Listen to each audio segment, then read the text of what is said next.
KBS 울산 라디오 특집 다큐멘터리 드라마 격동 60년 불굴의 도전 제3화 자동차 산업의 영웅 포니의 탄생 비화. 취재 극본 이호, 기획 연출 이지향. 28번째.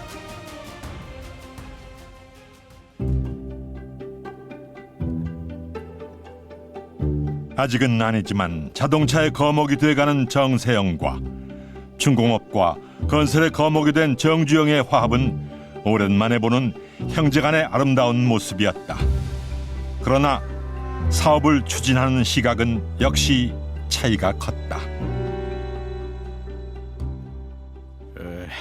내 얘기는 규모가 확대되고 국제화 추세가 진행되고 하니까 중역들이 그만큼 필요하겠다는 건 이해하지만 이봐, 머리에 쇠똥도 안 벗겨진 40대를 이사로 앉혀가지고 저 회사가 급작스럽게 젊어지면 앞으로 10년, 20년 뒤에는 어떡할 거냐 그 말이야? 아유, 회장님, 저희 30대도 있습니다. 예? 그리고 회장님은 저 30대 사장도 만들어내셨으면서 뭘 그러십니까? 뭐이? 30대 사장이 어딨어? 내가 누굴 30대 사장을 만들었어? 저 이명박 사장이 30대지 뭐 40대입니까? 50대입니까? 그 무엇이냐?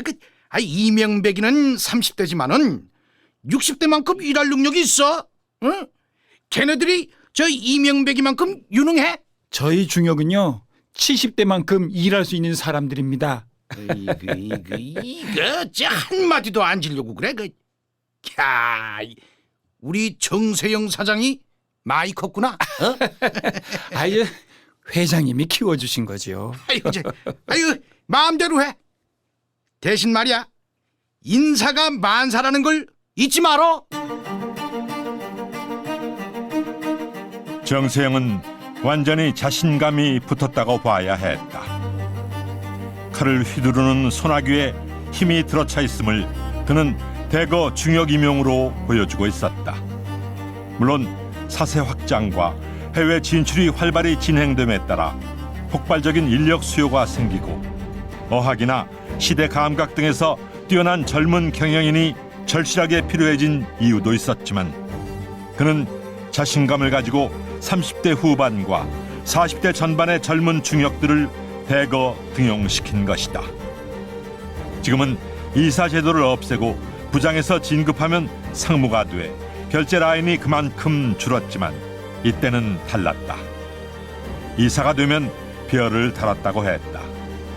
지금과는 이사의 무게감이 확 다른 것이다.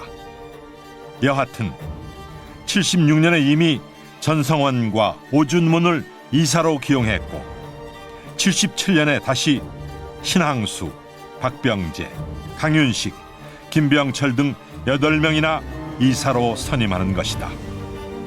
그리고 이양섭은 76년 상무가 되어 1년 만인 77년에 전무로 승진되는 기록을 세우게 된다. 자동차 업계로서는 파격적인 대기용이었다.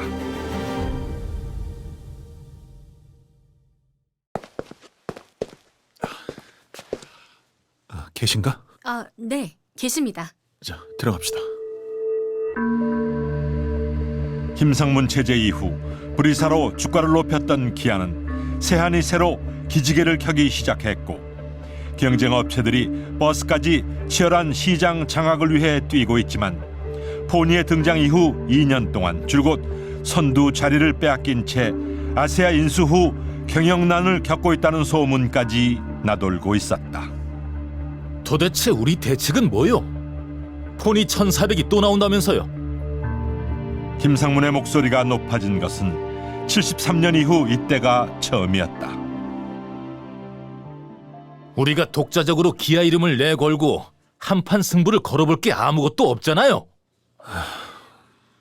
내가 파악한 바로는 포니의 경우 작년에 7,300대에서 대번에 18,000대를 판매해서 148%나 판매율 증가를 보였습니다.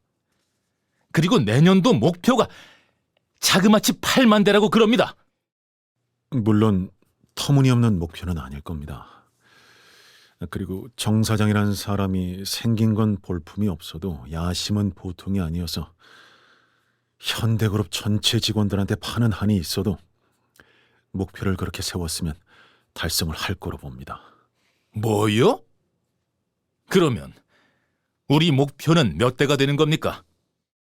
내년에 2만 대로 잡고 있습니다. 프리사가 처음 시판됐을 때를 기억합니까?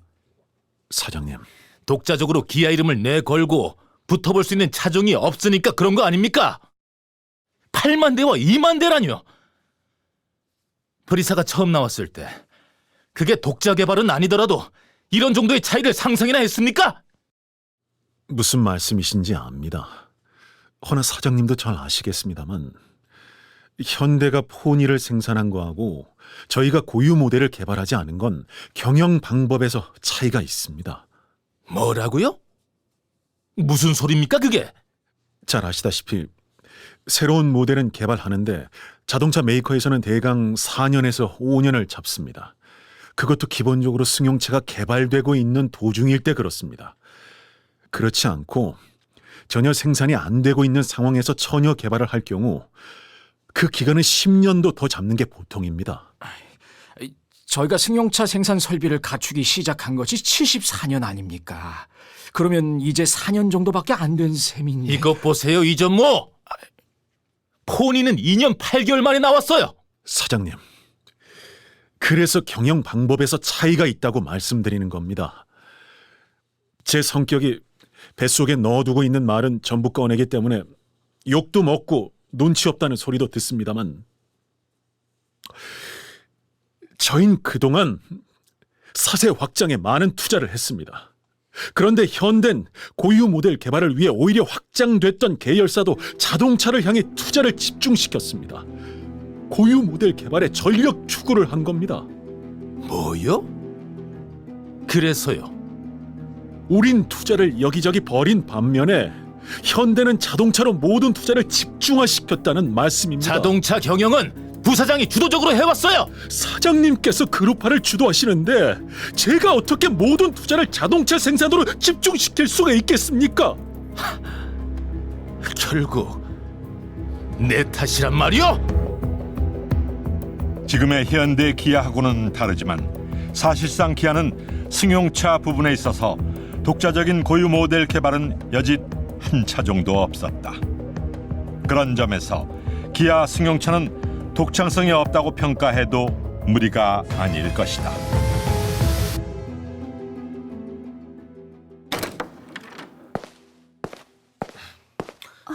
계셔요? 네, 이전무님하고 말씀 중이세요. 들어가시죠. 말씀 중이시라면서. 아니에요. 올라오시면 들어오시랬습니다. 정세영은 포니 수출에 대한 집념을 본격화시켰고 76년부터 계속해온 수출 예상 지역에 대한 조사 결과를 분석하고 있었다. 이미 76년 7월 에콰도르에 포니 5대를 첫 수출함으로써 수출의 본격화를 알리는 신호탄을 쏘아 올린 셈이었고 그 기질이나 욕심으로 보아 5대 정도는 눈곱에도 차지 않을 것이었다.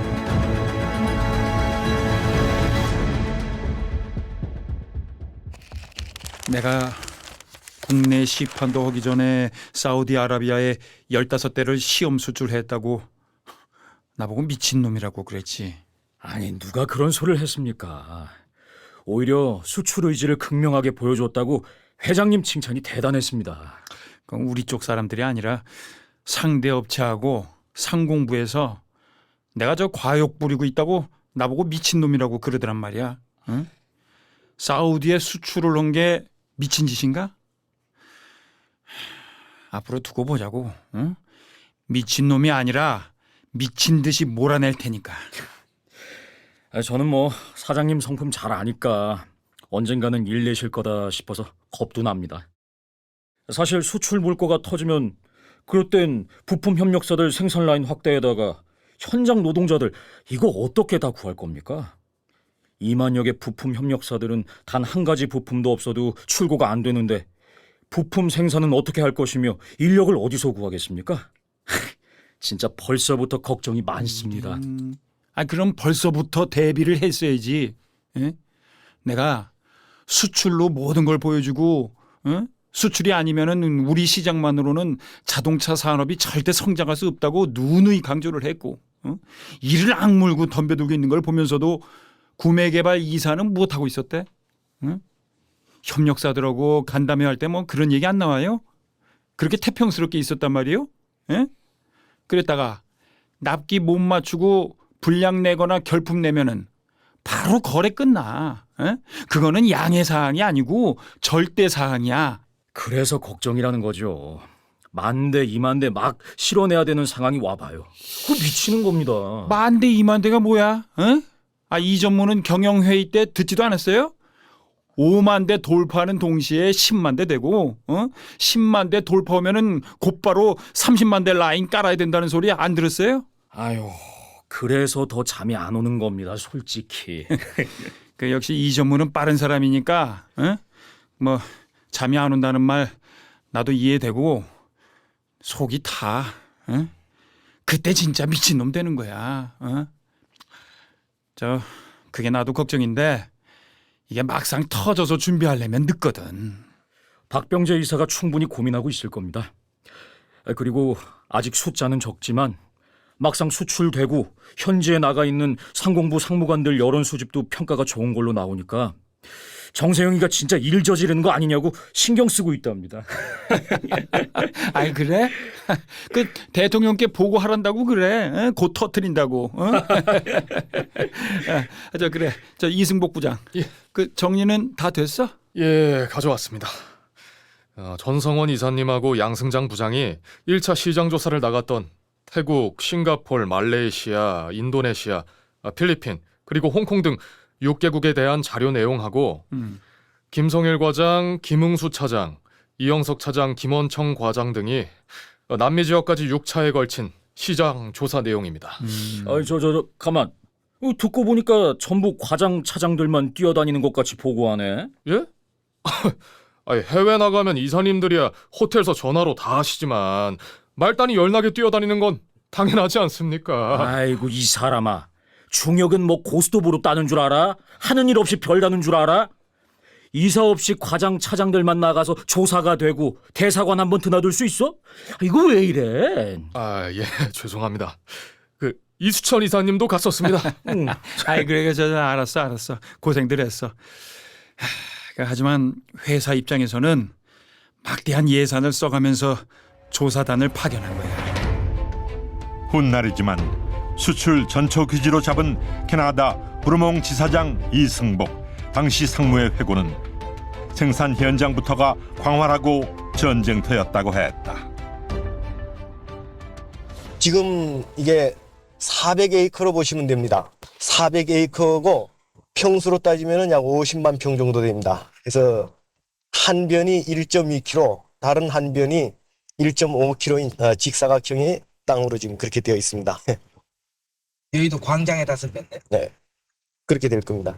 지금 크게 공장이 차체 공장, 도장 공장, 의장 공장 이렇게 셋으로 갈라져 있고 그게 부속 사무실하고 각종 보조 설비들이 되어 있고 건물 연 건평이 약 3만 평 정도로 지금 계산을 하고 있습니다.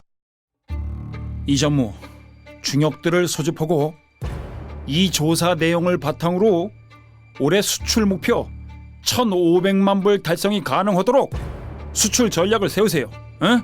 지금 급해. 마침내 엄명이 떨어졌다. 무서운 시동이었다. 자동차가 본격 수출이 된다면 그야말로 본인은 산업의 영웅이 되는 것이다. 우리가 86년도 포니 엑셀의 수출을 기억하듯이 미국 전역이 흥분했을 뿐만 아니라 국내를 진동시킨 환희의 물결은 모든 부품업체들의 가족들까지 자식들이 취업이 되고 얼싸안도록 했던 것이다. 그러나 자동차를 수출한다는 것이 여간 많은 수고와 투자를 해야 되는 것은 아니다.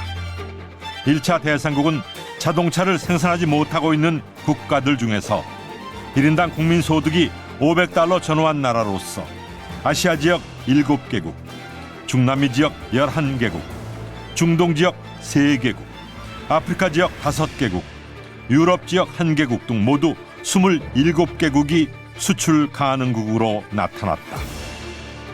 여기서 총 64개국 274개 상사에서 수입 문의를 해온 서류를 중심으로 다시 분석되는 것이 각국의 판매 유통 구조와 세금 관계 등 10여 개에 달하는 수입 조건들이 된다. 이것은 본의 경우에만 해당되는 것이 물론 아니다. 수출을 하려고 덤빈다면 똑같은 조건과 여건에서 헤쳐나가야 하는 문제다. 그러나 한국에서는 처음으로 자동차 수출을 현대가 했기 때문에 현대는 그만큼 막대한 예산과 인력을 투입해야 했던 것이다.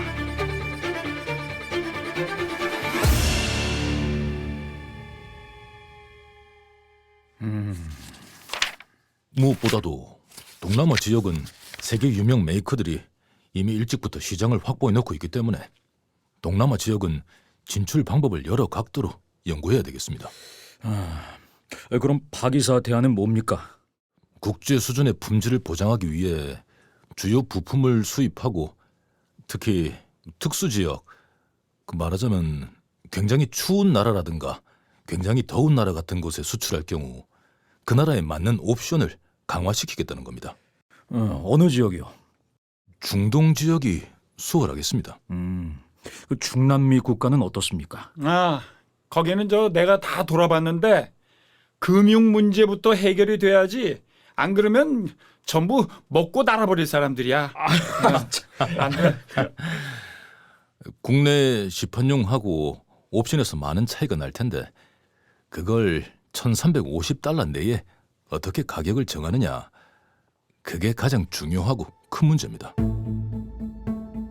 여기서 새로운 사실이 드러난다. 본의 국내 시판 가격은 약 4,000달러 선이었다. 이것은 각종 세금과 공과금이 부과된 금액이라 하더라도 수출가 1,350달러보다 2배 비싼 가격이 되는 셈이다. 물론 정부는 가만히 앉아서 40%에 이르는 세금을 받아먹지만 수출용의 경우 40%를 공제한다고 해도 1,350달러면 국내 시판가보다 60% 이상 싸다는 얘기다. 그리고 차량의 내용면에 있어서도 차이가 난다. 이에 대해 박병재 전 현대기아차 부회장은 그것이 옵션의 차이라고 강조했다. 제가 저희들 울산 공장에서 생산을 하는데 직접 많이 참여를 해서 일을 해왔기 때문에 제가 이거에 대해서는 누구한테라도 얘기를 할 수 있습니다. 기본적으로 국내차나 수출차의 차이점은 없습니다. 그런데 카나다만 카나다 또는 구라파만 구라파 또는 중동이면 중동, 나라별로 고객들의 취향이 좀 다르다고 볼 수 있습니다. 그 취향을 어떤 것을 특히 중점적으로 이 사람들이 보는가 또는 무엇을 좋아하는가 이런 것을 조사를 해서 추가적으로 옵션으로 어떤 품목을 장착을 한다든지 그것 이외에는 기본적으로 차이가 없습니다. 그런데 한 가지 차이가 또 있을 수 있는 것은 미국이나 카나다 지역에서는 어떤 상표를 자동차에 붙어 있는 부품의 상표를 보고 아하 이런 상표가 붙어 있으면 굉장히 안전하겠구나. 예를 들면은 타이어 같이 그 외부의 상표가 보일 수 있는 그런 타이어를 예를 들면은 미션이라든지 또는 굿이어 타이어라든지 이런 것은 현지의 소비자들이 굉장히 좋아하는 상표입니다. 그래서 그러한 것을 저희들이 수입을 해다 장착을 해가지고 직접 카나다나 미국에 선적을 하고 있고 또 이렇게 미국이나 카나다에서 그러한 부품을 한국이 수입을 함으로써 무역의 균형을 맞춘다는 그러한 경제적인 측면에서의 기여도 있기 때문에 저희들이 그런 차원에서 일부 부품을 사서 장착을 해가지고 수출하는 것이 일부 있습니다.